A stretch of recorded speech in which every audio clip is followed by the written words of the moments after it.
Good evening, the bush. How are we all doing?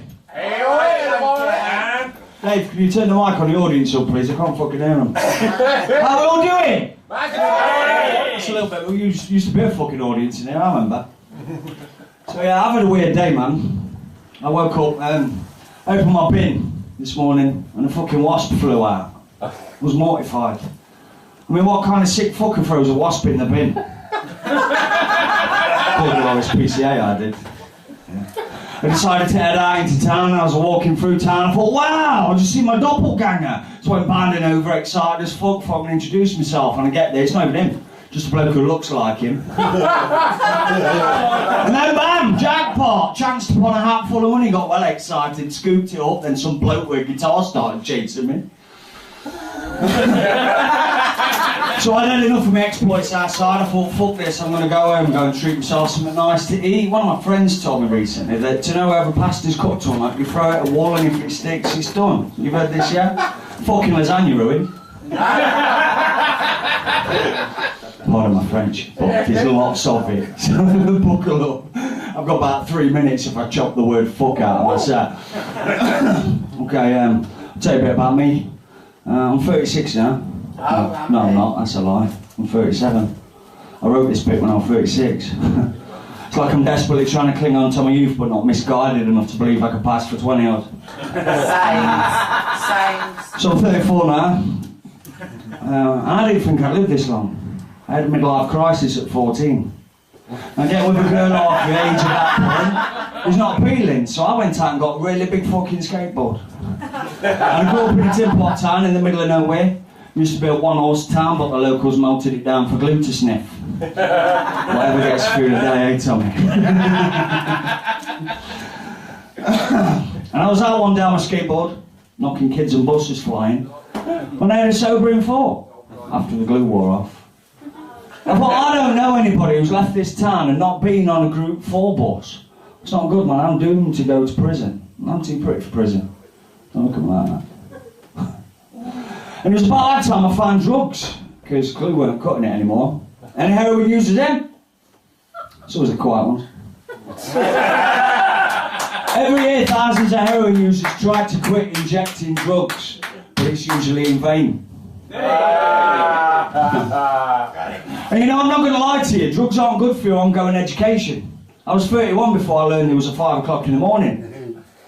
Because you know, it's 5 o'clock in the evening when you go out, isn't there? It's 5 o'clock at night when you get in. It's not 5 o'clock in the morning. But I'd like to redress the balance in this argument, because it's demonised every day in the media, this war on drugs. But I learned a lot from taking drugs. Like, cannabis was brilliant. He told me about delayed gratification. Oh! I remember sitting there, blazing away, basking in this sense of achievement, just getting a real self-esteem boost, just thinking about all the good shit I'm going to do tomorrow. Ketamine was great, had some real mind-expanding moments, secrets of the universe unlocked and presented to me on a plate. Also taught me about diligent record keeping, because I couldn't remember none of the fucker when it wore off. Cocaine taught me how to do fuck all, but really fast. Kind of like that. Half productivity every night, that shit. And heroin taught me about determination, grit and steel. Steel, I had to do with that a lot, because that shit's expensive. So I found myself in prison. And if you listen to these Daily Mail readers, they're going to tell you prison's too good for them, they get 3 meals a day and the TV in the cell. And that's all well and good, but the food shit is fuck all on. So you go through the monotony of prison, and you get out, and you want to change your ways, you want a better life. But people keep trying to drag you back into it, man. They keep coming at you with that same question, well, what were you in for, what were you in for? And I got tired of it. So just give them all the same answer now. Killing the last nosy cunt that asked me that. What really baffles them at that point is not the threat of immediate physical violence, it's them trying to figure out I've been sent down for a crime I've not yet committed. That's some minority reports, I can tell. I lost a few of you there. You'll get it about 3 AM. I'll give you a number, you can text me an LOL.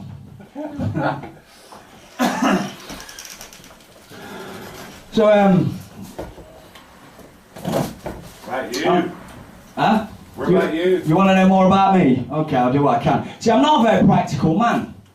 But last year I had cause for celebration. After like a month of hard work, toil, dedication, I finally finished baby-proofing my flat. Did it on a budget. It's worked out quite nice. I'm pleased with the result. What I've done is I've covered the bottom half of all my furniture in barbed wire now. None of my friends want to bring the noisy fucking kids around. I highly recommend it. But it's not all good news. Because shortly after that, me and my partner broke up. I think she got fed up of ripping her legs open on the beanbags. You know what I mean? Like, we've been together for some years, me and this girl, you know what I mean? And I spent Christmas at their families, and we've been on holiday together, we've been together, and it started dawning on me that we weren't really made for each other. I just allowed myself to get carried away with hope and sex. And it got to the point where, you know, we needed to have the talk that it's not you, it's me, I'm just fucking sick of you. I didn't want to do it face to face because she was prone to violence, and I thought it's a bit callous of me to do it by text. And we've been doing a course at work about effective communication methods. I thought, well, I can use this learning. And so I consulted my textbook and I called my tutor and decided to break up with her by smoke signal. I set fire to her car. I think she got the message. But by the end of it all, I was just left with one question. Who gets custody of the sex toys? Because I paid for the fucking things, it's only that I get to keep them, but then what do I do? Because I mean, I've not consulted anybody, but it feels a bit improper taking them into the next one. But I don't want her to use them with her new fella, she can fuck off. So what I did is I smashed them all up and I left them on the bed. She can go fuck herself. But I don't like being single, and I heard a lot of bad stuff about these dating sites. I thought I don't want to go that route then. This one will test you. And so I thought, well, I'll take to the internet, and I decided I'm going to get one of these mail order type rides. Looks promising enough. It's been a few months now, and she's still not arrived. So I sent an email to the company, and sadly they forgot to put ear holes in her crate, and she died in transit. Rest in peace, Mailing. I really knew you. And so through the breakup and the loss of Mailing, I'd had enough. But being the responsible man that I am, I decided to write a will. And I left everything that I owned to a local cat's home. At $5 in debt, because fuck cats. After exhaustive research in my tool shed, I can categorically tell you today that cats do not have 9 lives. And there are 17 ways to skin one. Just bring you the facts. Yeah. He'll be in his shed later. So that didn't pan out, and so I ended up in counselling, and after a lot of intense sessions I finally got a diagnosis. I'm an insomniac kleptomaniac with coprophilic tendencies. Now what that means is, I got tired of taking other people's shit. That wasn't an easy joke to write, because I can't spell. Also learned that narcolepsy is an STI, which makes sense. Every time I have sex I get a little bit sleepy. Well, counselling weren't garnering any real results for me. So I turned to the bottle for solace. Any drinkers in? Hey, go Or on. is the noisy ones? Kinda. Fucking lacklustre tonight, aren't we?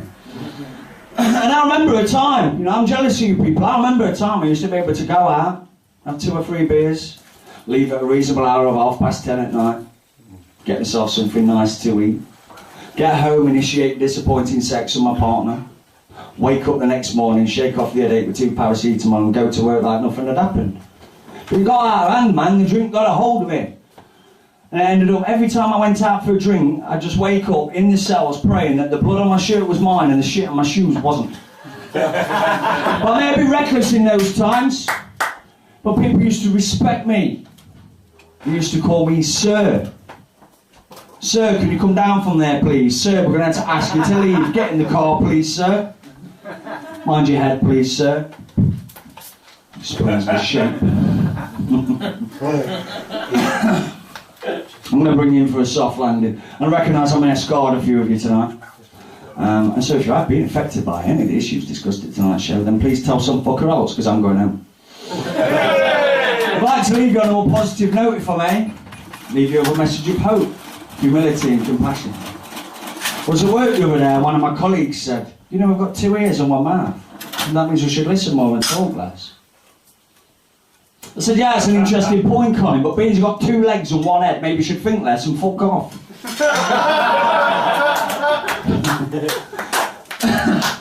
Bear in mind, this is the same guy that told me I should treat others how I'd like to be treated, and then my jaw was aching from sucking dick all week. Now you laugh now, but when karma comes to pay off, I'm going to be a happy bunny. Anyway, he found my response a bit impolite. And I says, well, okay, fuck off, please. So now I'm going to fuck off. Please applaud loudly, because he never knows listening. Nice one.